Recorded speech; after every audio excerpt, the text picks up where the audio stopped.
saya Dea Indah Safira dengan NIM A1E11868 dari kelas R002 Program Studi Bimbingan dan Konseling Universitas Negeri Jambi. Di video ini saya akan memberikan layanan informasi dengan materi sikap dan perilaku belajar. Simak videonya ya. Nah, sebelumnya teman-teman udah pada tahu belum? Kira-kira belajar itu apa sih?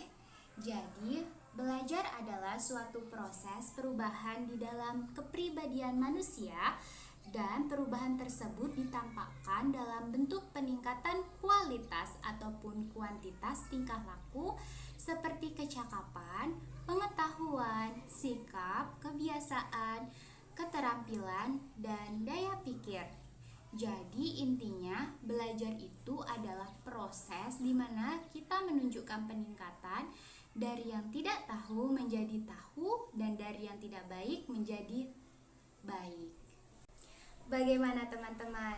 Tadi kan kita sudah membahas apa itu belajar, jadi sudah bisa dipahami dong apa itu belajar. Lalu setelah kita tahu apa itu belajar, prinsip belajar seperti apa sih yang bagus untuk diterapkan untuk kita semua? Perlu teman-teman ingat ya, prinsip belajar 3 kali 1 tidak sama dengan 1 kali 3. Artinya, ketika kita belajar dengan menghafal 3 materi, namun hanya melakukan pengulangan sekali, itu tidak sama daya ingatnya dengan ketika kita belajar 1 materi, namun kita ulangi sebanyak 3 kali. Nah, jadi teman-teman mau pilih yang mana nih? Belajar dengan banyak materi, namun hanya diulangi sekali, atau belajar 1 materi namun diulangi dengan banyak kali. Tapi sangat disayangkan sekali. Kenapa? Karena teman-teman sekalian itu lebih banyak menyukai prinsip belajar dengan prinsip sistem kebut semalam, yaitu yang sering kita sebut biasanya sistem SKS ya. Nah, perlu kita ketahui sistem SKS ini sebenarnya adalah perilaku belajar yang sangat merugikan karena materi yang kita pelajari tidak melekat setia di dalam otak kita. Jadi mulai dari sekarang cobalah untuk belajar dengan menggunakan sistem long term memory agar materi yang kita pelajari dapat melekat dengan setia di dalam otak sehingga kita mengerti dan kita juga bisa paham dalam jangka waktu yang panjang, tidak hanya dalam jangka waktu yang pendek saja. Setelah penjelasan yang tadi, apakah teman-teman masih mau belajar dengan sistem SKS? Nah, tentunya tidak kan? Maka di sini saya akan memberikan strategi belajar yang tepat agar teman-teman tidak lagi menggunakan sistem belajar kebut semalam atau yang biasa kita sebut sistem SKS.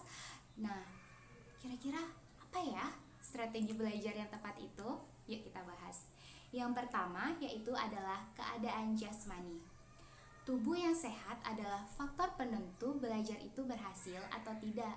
Jadi, untuk fokus dalam belajar, untuk fokus kepada materi yang kita pelajari, kita tentunya membutuhkan tubuh yang sehat. Nah, yang kedua yaitu adalah keadaan emosional dan sosial. Ingat ya, jiwa yang tertekan tidak akan membantu proses pembelajaran yang teman-teman lakukan. Jadi bukan hanya tubuh yang tidak sehat saja, tapi jiwa yang tertekan juga akan menghambat proses belajar teman-teman semua. Jadi proses belajar itu membutuhkan tubuh yang sehat dan jiwa yang sehat juga. Sekarang kita bahas yang ketiga ya. Yang ketiga yaitu adalah keadaan lingkungan. Kira-kira lingkungan seperti apa sih yang mendukung proses pembelajaran itu agar kita bisa fokus dan bisa paham terhadap materi yang diberikan atau yang kita pelajari? Tentunya lingkungan yang damai, yang tidak berisik, yang dimana kita bisa fokus kepada materi pelajaran tersebut. Nah, kadang-kadang kita pernah nih ketemu dengan teman yang sering mengganggu kita dalam kelas saat kita ingin fokus dalam belajar. Nah, itu juga termasuk keadaan lingkungan yang tidak mendukung ya teman-teman. Nah, yang keempat yaitu adalah memulai belajar. Nih, biasanya teman-teman nih pada malas untuk memulai belajar. Jadi, perlu diingat kita harus tahu kapan kita harus mulai belajar. Tentukan waktunya dan tentukan juga mood teman-teman. Jadi kita bisa mengatur belajar itu sendiri. Nah, lalu yang kelima yaitu membagi tugas. Apa sih arti dari membagi tugas ini?